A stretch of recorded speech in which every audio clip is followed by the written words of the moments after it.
सरयू नदी के पास एक बहुत बड़ा जंगल था। उस जंगल में काफी सारी जानवर रहते थे जो प्यास लगने पर नदी में आकर पानी पीते थे। नदी के दूसरे किनारे पर एक और छोटा सा जंगल था जहां बहुत कम जानवर थी। एक दिन बड़ी जंगल का छोटा खरगोश सरयू नदी के पास आकर पानी पी रहा होता है। तभी नदी के दूसरी ओर खड़ा एक बाघ उसे देख रहा होता है। यह खरगोश आज मेरा भोजन बन सकता है। वैसे भी मेरे जंगल में अब शिकार करने लायक जानवर बचा भी नहीं है। क्यों न मैं नदी के उस पार वाले जंगल में जाकर शिकार करूं। और वैसे भी वह जंगल बहुत बड़ा है और वहां का शेर भी मूर्ख और शाकाहारी है। पता नहीं ऐसे शेर मर क्यों नहीं जाते। बाघ खरगोश को देखकर शिकार करने की सोचता है और शिकार करने की लालच में नदी के दूसरी ओर चला जाता है। अपनी ओर बाघ को आता देख खरगोश वहां से भागने लगता है, पर तभी बाघ उसे आवाज देकर रोक लेता है। अरे खरगोश, मुझे देखकर कहाँ भाग रहे हो? तसल्ली से पानी पी लो भाई। मैं तो बस तुमसे बात करने आ रहा था। क्या तुम सच बोल रहे हो? हाँ, मुझे तुम्हारे जंगल का शेर सिंह के बारे में बात करना है। मैंने सुना है कि वह तुम्हारा बहुत चिंता करता रहता है। खरगोश समझ चुका था कि बाघ उसे अपनी बातों में फुसलाने की कोशिश कर रहा है, इसीलिए खरगोश उसकी बातों का कोई जवाब नहीं देता और तुरंत वहां से भागने लगता है।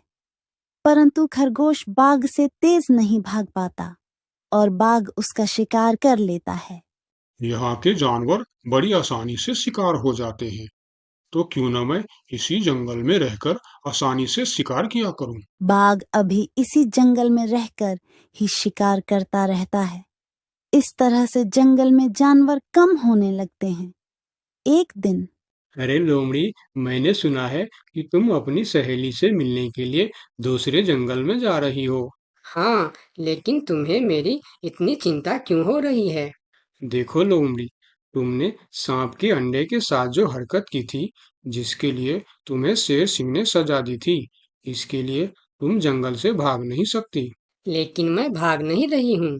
मैं तो अपनी सहेली से मिलने उस जंगल में जा रही हूँ।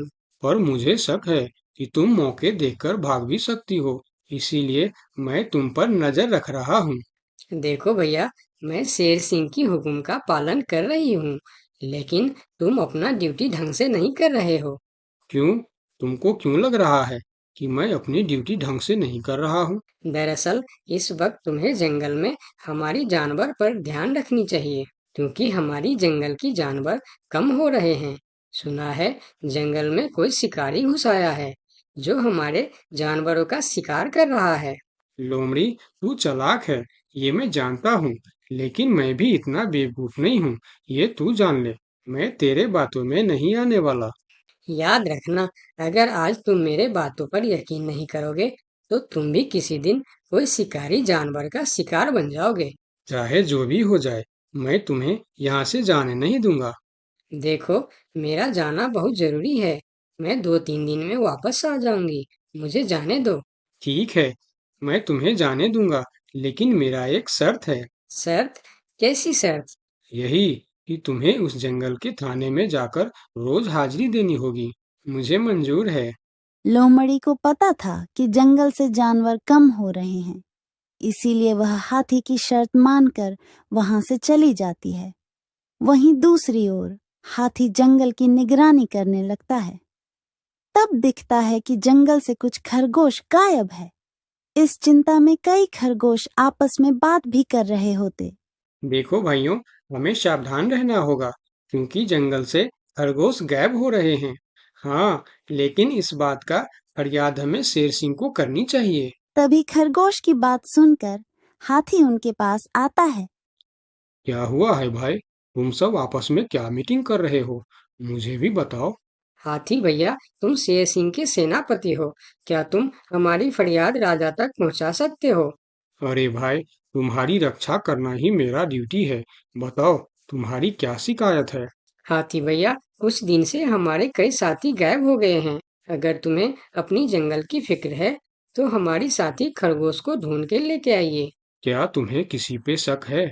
हम सिर्फ इतना जानते हैं कि जो खरगोश गायब हुए हैं, वह सब पानी पीने के लिए नदी के पास गए थे और तब से वापस नहीं आए हैं। और वह लोग गायब कितने दिन से हो रहे हैं? पिछले कई दिन से एक एक करके खरगोश गायब हो रहे हैं हाथी भैया। खरगोश की बात सुनकर अब हाथी को भी लोमड़ी की बात पर यकीन हो जाता है। लोमड़ी भी यही कह रही थी कि जंगल में कोई शिकारी आया है। हाथी वहाँ सोच ही रहा होता है कि तभी वहाँ दो बकरी आती है। हे भगवान, अब क्या होगा? कौन बचाएगा हमें? अरे बकरियां, क्या हुआ है तुम्हें? क्यों रो रही हो? हाथी भैया, अच्छा ही हुआ जो आप हमें यहीं मिल गए। हम शेर सिंह के पास शिकायत करने जा रही थी। तुम भी शिकायत करना चाहती हो? हाँ, आखिर तुम लोगों का क्या तकलीफ है? हाथी भैया, कुछ दिन पहले कुछ खरगोश जंगल से गायब हुए थे और अब बकरियां भी गायब हो रहे हैं। लगता है कोई शिकारी हमारे जंगल में घुस आया। पूरा जंगल इसी बात से परेशान था कि आखिर उनका शिकार कर कौन रहा है। अब वह सभी मीटिंग के लिए शेर सिंह के पास जाते हैं और सारी बातें शेर सिंह को बताते हैं, जिस पर शेर सिंह अपनी जंगल की जानवरों से कहता है, आप सब फिक्र मत करो, मैं बहुत जल्द पता लगा लूंगा कि यह काम किसका है और कौन हमारे जंगल का जानवरों का शिकार कर रहा है। तो अब हम क्या करेंगे शेर सिंह? आप लोगों से हमारी यह विनती है कि आप लोग जंगल से बाहर नहीं जाएंगे। जिसको भी पानी पीना है वह इसी जंगल का तालाब का पानी पिएगा। महाराज, आपका ये हुक्म हमें कब तक पालन करना होगा? एक बार बस मैं उस शिकारी को पकड़ लूं, उसके बाद आप लोग जंगल से बाहर जाकर भी पानी पी सकते हो। सभी जानवर शेर सिंह की बात मान जाता है और जंगल से बाहर जाना बंद कर देती है। 2 दिन बीत जाती है और जंगल से कोई भी जानवर गायब नहीं होता। उधर शिकार नहीं मिलने पर अब बाघ परेशान हो जाता है, क्योंकि 2 दिन से उसने कोई शिकार नहीं किया था। इतना बड़ा जंगल है, इतने सारे जानवर है, तो फिर यह कमबख्त जानवर पानी पीने के लिए बाहर क्यों नहीं आ रहे हैं? 2 दिन से मैंने कोई शिकार नहीं किया, भूख के मारे मेरी जान निकल रही है। लगता है अब शिकार करने के लिए नदी का किनारा छोड़ जंगल के अंदर जाना पड़ेगा। आखिर मैं भी तो देखूं, इस जंगल में सभी जानवर आखिर गायब कहाँ हो गए हैं।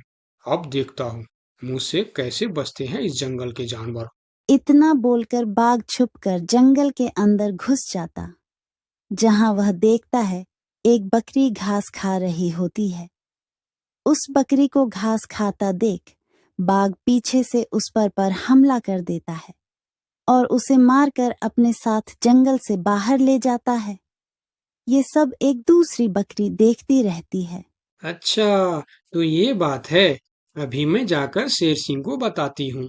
फिर बकरी सभी जानवरों को इकट्ठा करके शेर सिंह के पास पहुंचती है।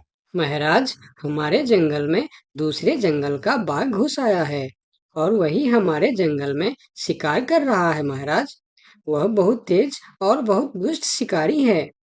उसने हमारे सामने ही हमारे साथी को मार डाला, जो मैंने अपने आंखों से देख के आया हूँ महाराज।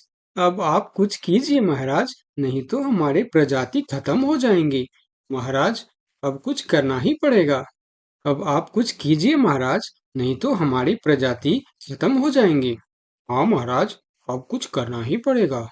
सबकी बात सुनकर शेर थोड़ी देर सोचकर बोला, लोमड़ी कहाँ है?